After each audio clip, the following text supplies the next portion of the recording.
एक अट्रैक्टिव शानदार पर्सनैलिटी बनने के 3 तरीके। Number 1, less talking.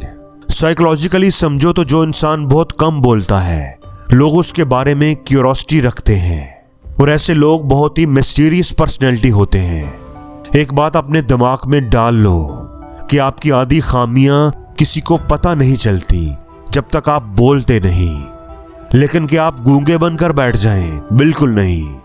2 से 3 दोस्त आपके ऐसे होने चाहिए जिनके साथ आप फ्रीली गपशप लगा सकें, लेकिन बाकी सबके साथ एक सीरियस पर्सनैलिटी बनाकर रखें। Number 2, decent dressing.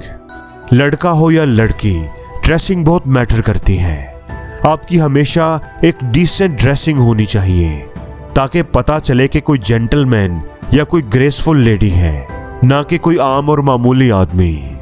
यहाँ पर बाज लोग कहते हैं कि अमीर लोग जैसे कि बिल गेट्स, वो तो आम और सादा से कपड़े पहनते हैं। तो दोस्तों, अगर आप भी सादा कपड़े पहनना चाहते हैं तो पहले बिल गेट्स बने।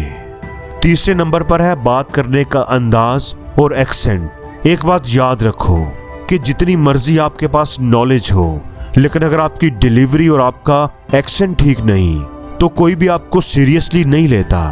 तो इन 3 चीज़ों को इम्प्रूव करने से आपकी पर्सनैलिटी बिल्कुल बदल जाएगी।